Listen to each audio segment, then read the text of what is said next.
Oke, bismillahirrahmanirrahim. Assalamualaikum warahmatullahi wabarakatuh. Kali ini kita akan membahas materi tentang manajemen pemasaran. Bagaimana sih cara kita untuk memasarkan sebuah produk? Banyak sekali kita melihat berbagai macam cara dilakukan oleh para pelaku usaha untuk melakukan melakukan sesuatu hal yang menarik kepada konsumen agar produk mereka itu benar-benar diminati ataupun disukai oleh konsumen-konsumen. Nah, di sini pemasaran itu berawal dari teorinya Phillips pada tahun 2005. Dia menyampaikan bahwa proses manajemen pemasaran adalah proses perencanaan dan pelaksanaan pemikiran penetapan harga promosi. Ini versinya Philips. Tapi kalau menurut Sufyan Ats-Tsauri dan Kotler di tahun 2012, dia menyampaikan bahwa pemasaran ini adalah sebuah analisis untuk merencanakan, mengimplementasikan, dan pengendalian program yang direncanakan untuk menghasilkan pertukaran yang diinginkan dengan pasar sasaran untuk tujuan pencapaian tujuan organisasi. Nah, kalau Ats-Tsauri sendiri menjelaskan bahwa manajemen pemasaran suatu kegiatan untuk menganalisis, merancang, pelaksanaan, dan pengendalian program-program. Dari sini kita bisa melihat bahwa apa tuh sebenarnya marketing itu. Kalau kita ingin melakukan sebuah marketing bukan berarti kita hari ini iklan di sini, hari ini kita melakukan ini, hari ini kita melakukan itu dan lain sebagainya. Tetapi kita harus tahu dasarnya terlebih dahulu. Sebelum kita menurut teorinya ketiga ini dari Phillips, Sufyan dan juga Kotler, bahwa sebelum kita melakukan sebuah kegiatan ataupun merancang ataupun mengimplementasikan sebuah perencanaan yang sudah kita buat, kita harus melakukan sebuah analisis terlebih dahulu. Analisis pasar, bagaimana kondisi konsumen, bagaimana pendapatannya konsumen seperti apa, terus perekonomian daerah itu seperti apa, demografinya seperti apa. Kita tidak bisa asal muasal serta-merta kita mempromosikan sebuah produk. Tuh. Karena tidak semua produk itu bisa kita promosikan untuk berbagai macam strategi itu tadi. Kamu punya warung makan di pinggir desa gitu. Atau kamu jualan produk-produk kebutuhan pokok di pinggir desa. Iya kali, apa mungkin akan kalian promosikan di Facebook Ads atau Google itu kan tidak mungkin kayak gitu, atau Instagram Ads itu kan tidak mungkin. Mungkin Anda hanya cukup mempromosikan di WhatsApp, di grup-grup ya di sekitar kalian. Sekarang cakupannya seperti itu analisisnya itu. Kecuali kalau produk kita itu mampu untuk kita jual ke berbagai daerah dengan penjuru daerah dengan luas masyarakat yang lebih luas lagi. Nah, itu bisa kita menggunakan plafon tertentu. Maka sebelum kita merencanakan dan mengimplementasikan itu, kita harus melakukan sebuah analisis. Kita melihat posisinya bisnis kita itu seperti apa dan di mana. Nah, fungsinya apa? Fungsi dari manajemen pemasaran yang pertama adalah seperti yang ada di teori tadi, kita harus melakukan sebuah analisis terlebih dahulu sebelum kita melakukan hal-hal yang tadi merencanakan dan mengimplementasikan. Kita harus melakukan hal ini terlebih dahulu. Yang berikutnya adalah segmentasi pasar, di mana setiap kegiatan membagi suatu pasar ke dalam kelompok-kelompok yang berbeda. Kita melihat segmentasinya. Oh, ini kelompok-kelompok pasar dengan masyarakat yang konsumtif, ini dengan masyarakat konsumen yang tidak konsumtif, ini dengan pendapatan yang sekian, ini dengan pendapatan yang sekian, kelompok masyarakat ini dengan usia anak muda yang sekian, usia yang lebih tua sekian, begitu terus. Ini adalah mengelompokkan agar kita itu tahu seberapa minat dari konsumen kita terhadap produk itu. Jadi agar kita tahu cocoknya di mana produk kita ini kita jual. Yang berikutnya adalah menetapkan pasar. Ya, menetapkan pasar ini menurut Kotler ada 2, yaitu menempatkan diri sebagai salah satu pesaing.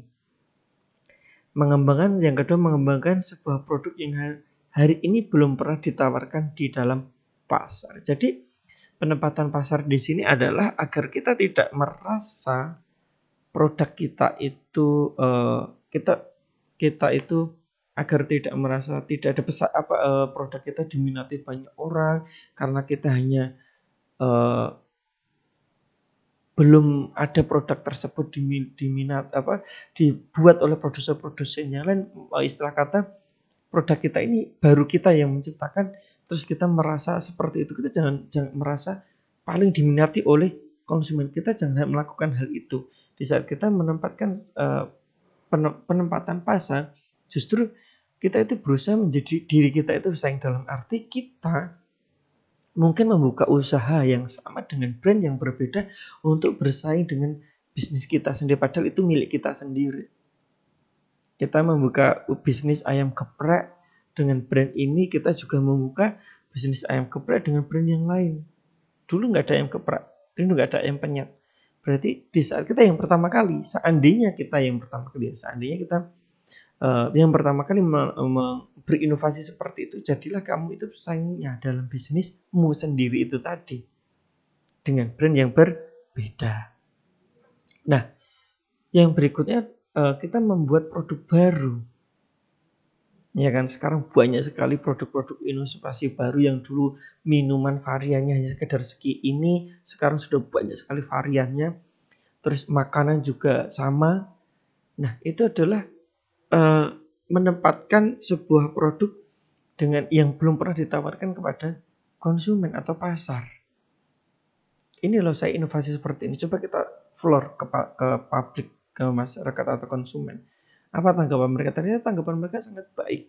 Sebelum pesaing itu datang membuat produk yang sama, kalian juga harus melakukan sesuatu hal yang menjadikan bisnismu itu adalah pesaingmu sendiri. Jadi kamu membuka cabang usaha baru. Itulah yang harus dijalankan. Nah, ini adalah perencanaan berikutnya. Tahapannya ada 4. Ya. Yang pertama, menetapkan misi perusahaan. Apa yang ditetapkan dalam misinya? Semua perusahaan pasti memiliki visi dan misi serta tujuan. Dia memiliki visi ke 5 tahun ke depan sekian, seperti ini. Misinya ini loh. Tujuannya untuk apa? Ada beberapa step yang harus dijalankan. Inilah yang harus berjalan dengan baik. Tahapannya sudah berjalan apa belum kira-kira kinerjanya? Terus mengenali unit-unit bisnis dari strategi perusahaan itu. Ya, apa bisnis yang kita geluti dulu? Kita harus cek. Kalau kita berbisnis di bidang jasa, berarti kita harus melihat itu. Kita harus tahu unit kita, karena unit-unitnya itu yang akan kita jual ke produk ke konsumen. Kalau kita jasa, katakanlah rumah sakit, unit-unitnya apa tuh? Ada bagian apoteker, fisioterapi, spesialis umum, UGD, itu kan unitnya dari itu juga akan kita floor ke konsumen kita itu. Tetapi kalau kita sebuah perusahaan yang memproduksi sebuah makanan dan minum, apa produk yang kita jual? Ada beberapa item sih brand kita, ya udah kita floorkan. Itu unitnya masing-masing yang nantinya akan kita promosikan kepada konsumen. Mana yang lebih demand dari konsumen dan mana yang tidak, yang didapat konsumen ini perlu kita analisis juga, apa yang membuat konsumen itu berminat terhadap produk tersebut dan apa yang membuat konsumen itu tidak meminati produk-produk kita yang lainnya. Yang berikutnya adalah mengenali arah bisnis baru yang akan dimasuki. Nah, di saat kita sudah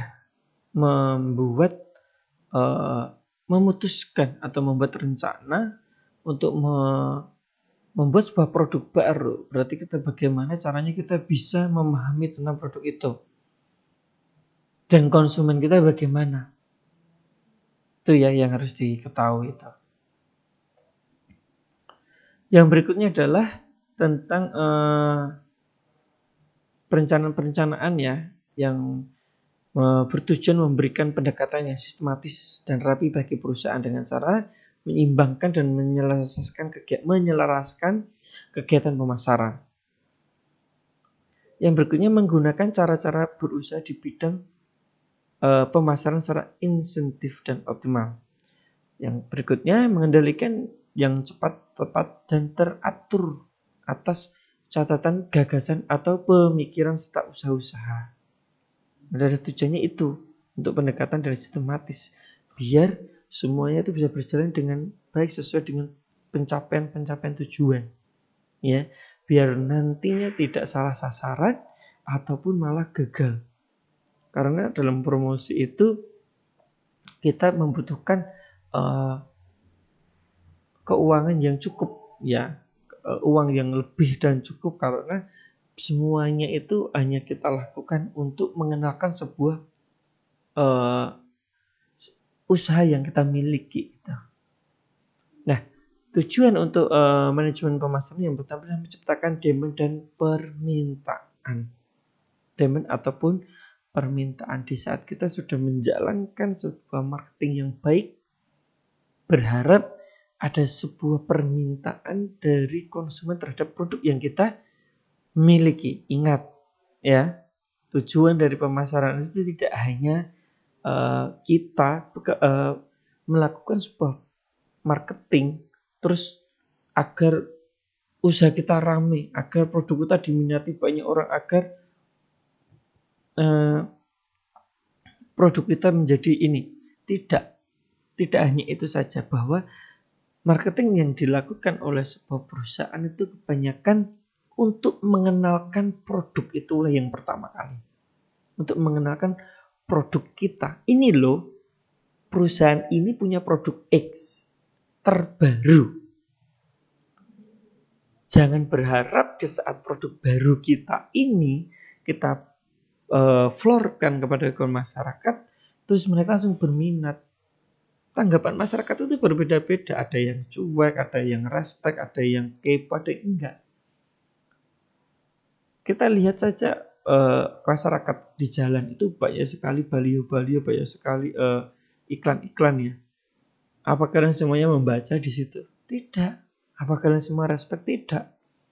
Tetapi dengan berbagai upaya yang dilakukan oleh marketing itu yang awalnya kita nggak respect karena di mana-mana ada iklan itu terus, jadi kita pengen tahu kayak apa toh, seperti apa atau sebenarnya produknya. Apakah ternyata biasa aja ataupun yang ternyata membuat kita berminat untuk mencari produk itu kembali. Tuh, ya. Yang berikutnya adalah untuk meningkatkan keuntungan. Di saat kita sudah melakukan sebuah marketing tetapi penjualan produk kita masih tetap sama saja, kita harus mengevaluasi kesalahannya di mana. Apakah produk kita itu terlalu mahal ataupun pangsa pasar kita itu posisinya kelas bawah atau kelas menengah atau kelas atas, atau strategi pemasaran kita yang salah. Yang harus kita lihat di situ. Jangan beranggapan kalau kita sudah membuat pemasaran, kita membuat konten-konten untuk memasarkan produk kita, terus kita langsung lakukan. Tidak. Itu yang harus kita analisis terlebih dahulu. Apa penyebabnya? Yang jarang masyarakat itu pahami. Yang jarang pelaku usaha juga memahami. Mereka pikirnya terlalu simpel dalam marketing itu. Kita sudah membuat konten yang bagus, terus kita diminati. No, enggak seperti itu. Enggak semudah itu. Yang berikutnya menciptakan pelanggan baru. Jika kita memiliki sebuah produk baru ataupun kita menjual jasa baru, bisnis jasa, ya itu kita tidak mungkin akan merebut pelanggan-pelanggan kita yang sudah setia dengan suatu produk tertentu. Makanya kita harus melakukan ini. Bagaimana kita bisa menggait konsumen-konsumen baru, ya, agar dia berminat terhadap produk kita. Apa yang harus kita lakukan? Kembali ke awal tadi, yaitu menganalisis. Saya contohkan kalau produk jasa itu seperti paketan. Paketan itu berapa sih datangnya ke konsumen dari mulai di order sampai datang? Berapa hari? Seminggu, 5 hari, 3 hari, 2 hari, sehari atau berapa? Itu yang perlu kita analisis. Oh ternyata kebanyakan paketan itu datangnya cuman bisa nyampe 3 hari, 4 hari, 2 hari. Oke. Berarti kamu bagaimana caranya biar produk baru kalian itu bisa diminati oleh konsumen sehingga konsumen bisa memilih produk kalian, bahkan yang dulu menggunakan produk lain beralih ke produk lain. Yang harus kalian lakukan untuk penciptaan pelanggan baru yaitu kalian harus berinovasi yang bisa berbuat berbeda dengan pelaku usaha yang lainnya. Kalau bisnis jasa paket itu kebanyakan 2-3 hari atau mau 3-4 hari, kalian bagaimana caranya dengan biaya yang murah tetapi bisa 1-2 hari saja? Pasti orang akan lebih respect menggunakan produk kalian. Itu salah satu strategi. Barang pun juga sama. Kalau orang lain menciptakan suatu produk barang yang awalnya cuma seperti itu saja, coba kalian sedikit inovasi. Oke, gitu ya. Yang berikutnya tujuannya untuk memuaskan pelanggan dengan apa yang kita produksi, atau barang ataupun jasa dari sebuah pelayanan dari perusahaan kita. Ya, itu sudah pasti tujuan pemasaran untuk memuaskan pelanggan bahwa ini loh produk ini sudah mulai dikenal oleh masyarakat, mulai diminati oleh masyarakat. Ya, bagaimana caranya? Ya kita memasarkan produk ini dengan berbagai macam. Dulu orang kosmetik pakai apa saja toh. Tapi sekarang pakai apa itu. Nah dari situ berbagai cara yang telah dilakukan untuk memuaskan sebuah pelanggan. Nah, yang berikutnya menciptakan produk yang baik di mata publik.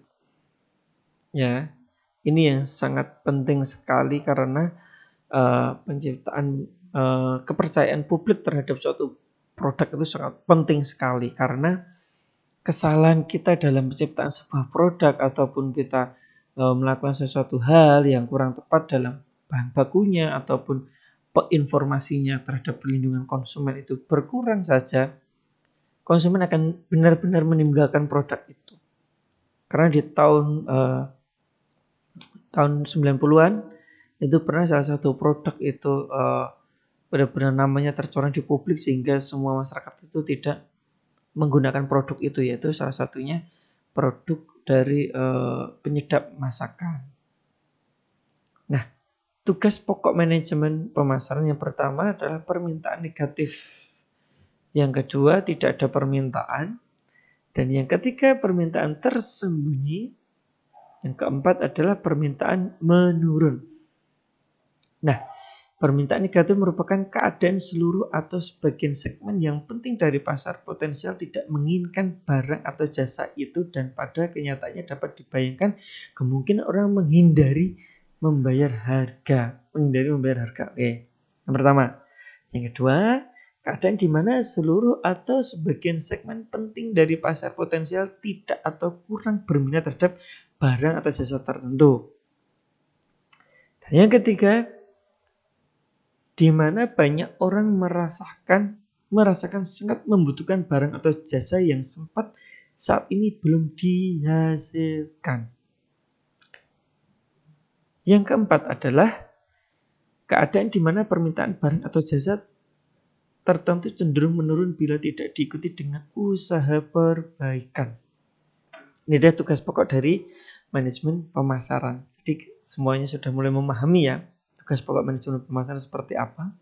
Tidak hanya sekedar promosi, marketing, mengiklankan, tidak hanya itu saja.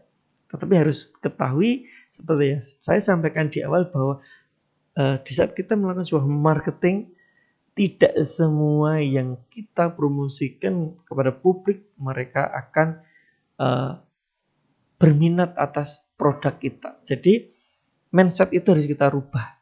Di saat kita marketing, yang pertama kali harus kita ketahui bahwa marketing itu mengenalkan produk kita.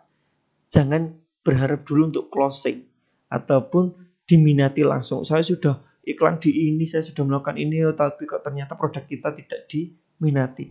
Jangan berpikir seperti itu. Orang yang entrepreneur tidak pernah orang yang paham tentang kewirausahaan atau entrepreneur itu dia tidak pasti paham apa yang seperti ini tuh sudah paham. Tapi kalau orang awam pasti juga mikirnya sama seperti itu. Nah, yang berikutnya adalah tadi yang poin pertama kedua sudah saya jelaskan ya. Poin keempat ya. Nanti poin yang ketiga terakhir. Nah, yang berikutnya adalah akan ditinggalkan konsumen kita. Jadi analisis tadi itu sangat penting di saat kita tidak melakukan sebuah perbaikan inovasi yang baru terhadap produk kita, ya kita akan ditinggalkan.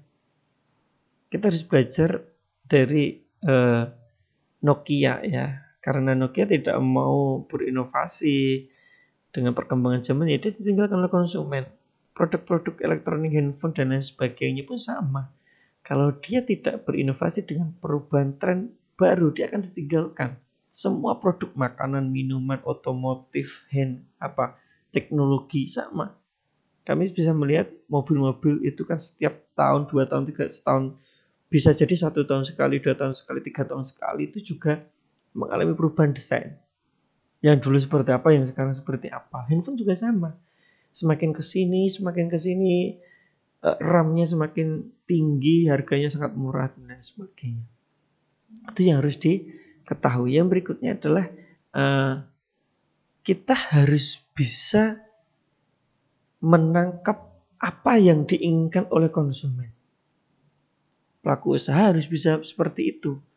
Karena pelaku konsumen itu walaupun dia hanya sekedar diam ataupun hanya berbicara dengan teman atau rekan nongkrongnya atau rekan kerjanya, itu kok di sini nggak ada seperti ini ya, kok di sini nggak ada seperti ini. Ingat, permintaan tersembunyi di sini sudah dilakukan oleh salah satu platform e-commerce kita, yaitu Gojek.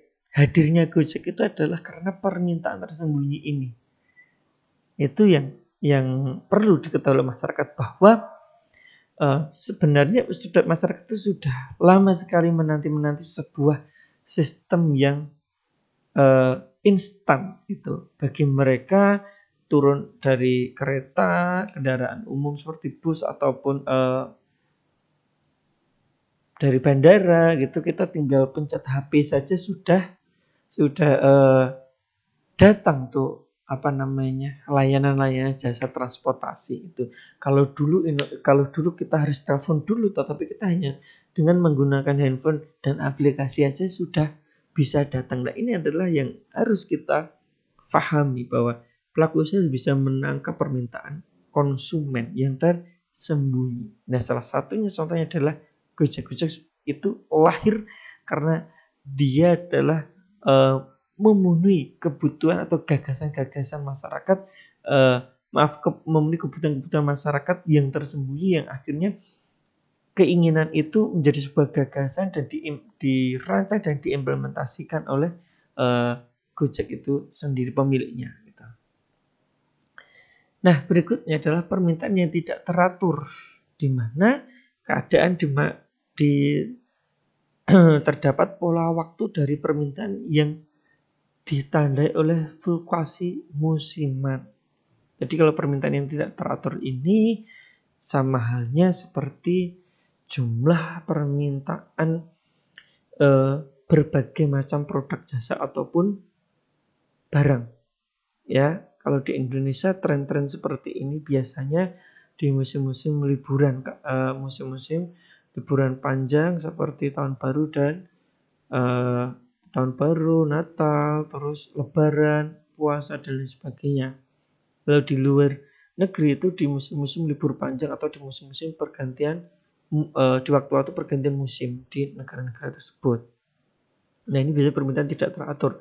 Kayak waktu di Lebaran di Indonesia itu jumlah permintaan, jumlah perputaran uang, ya, permintaan akan uang beredar di masyarakat itu sangat luar biasa sekali, hanya di waktu-waktu tertentu itu saja, puasa sampai Lebaran. Setelah itu jumlah permintaan barang itu juga sangat luar biasa sekali, jasa juga sama. Bahkan per hari kiriman paketan itu per hari sampai 500 sampai 1000 bahkan sampai 2000 piece per kecamatan atau per kabupaten. Per kecamatan ya, biasanya seperti itu. Nah, berikutnya adalah permintaan penuh. Ada suatu dengan jumlah yang direncanakan oleh perusahaan ya. Jadi semua permintaan dapat dipenuhi dan tidak ada permintaan yang tidak dapat dipenuhi atau tidak ada penawaran yang tidak diminta. Jadi permintaan ini sangat dipenuhi oleh konsumen. Apapun yang diminta oleh konsumen dipenuhi. Nantinya kalau produk tersebut sudah diminati oleh konsumen dan ternyata susah dicari oleh konsumen akan mencari barang pengganti yang lainnya. Berikutnya lagi, permintaan yang berlebihan, di mana overfull demand merupakan keadaan di mana permintaan yang ada untuk barang atau jasa tertentu melebihi tingkat kesediaan perusahaan untuk memenuhinya. Jadi jumlah kapasitas, jumlah produksi tidak sama dengan permintaan terhadap barang tersebut. Makanya terjadi sebuah kelangkaan. Tapi kelangkaan ini harus segera diatasi agar konsumen kita tidak beralih kepada produk yang lain. Nah, permintaan tidak sehat.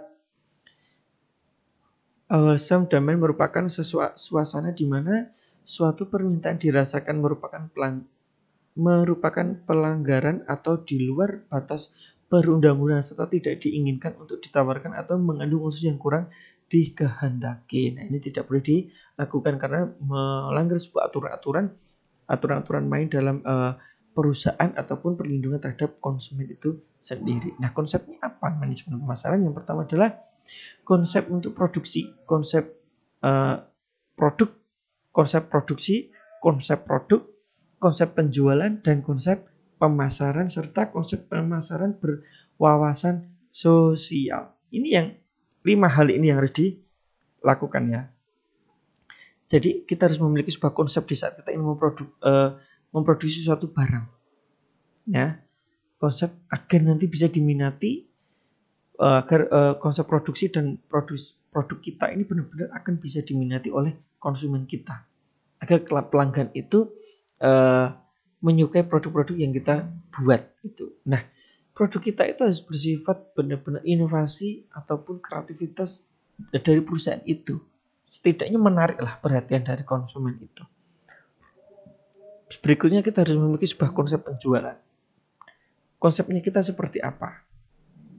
Agar benar-benar bisa menarik konsumen untuk tetap masuk, terpikat atau berminat terhadap produk yang kita miliki.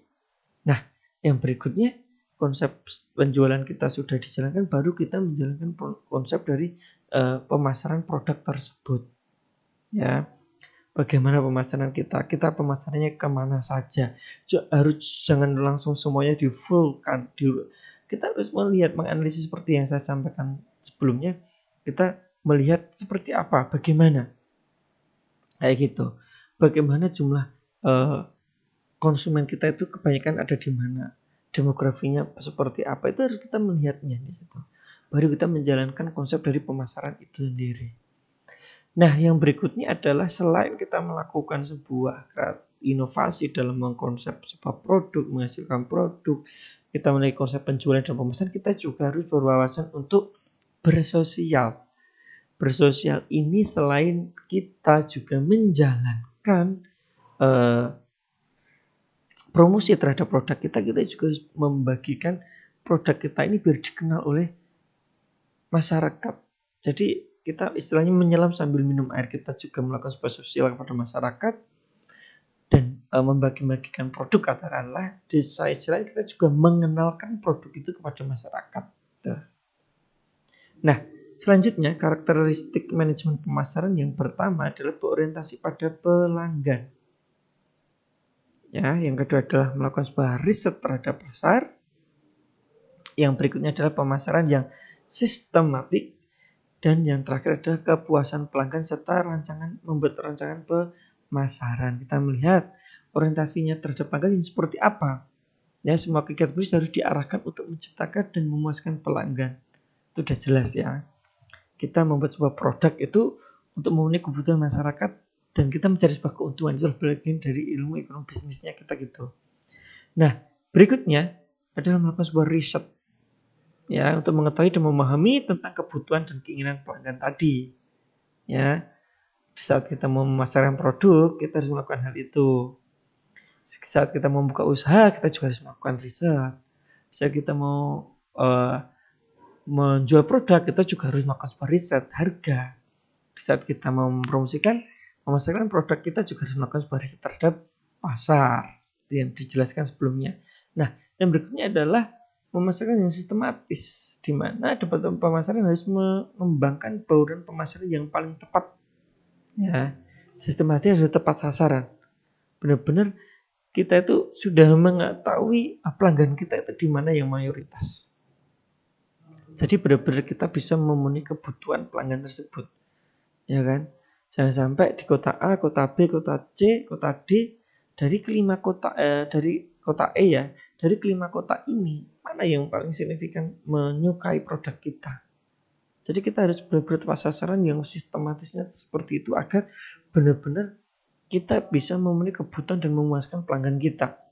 Jangan sampai di kota B ternyata lebih sedikit konsumen kita dibandingkan kota A, ternyata diebus paling banyak ke kota B, itu salah. Yang terakhir adalah kepuasan terhadap pelanggan. Nah, ini harus diketahui. Kepuasan pelanggan ini sangat penting sekali agar pelanggan itu tidak meninggalkan produk kita, sehingga kita juga harus tahu seberapa jauh produk yang dihasilkan oleh pesaing-pesaing kita. Oke, hanya itu saja. Berikutnya ya, membuat rencana pemasaran. Ya, yang pertama adalah konsep, yang kedua adalah rencana pemasaran menjadi bagian dari rencana dari bisnis itu. Itu udah untuk menjalankan hal-hal itu semua kita harus mengkonsepnya dengan baik untuk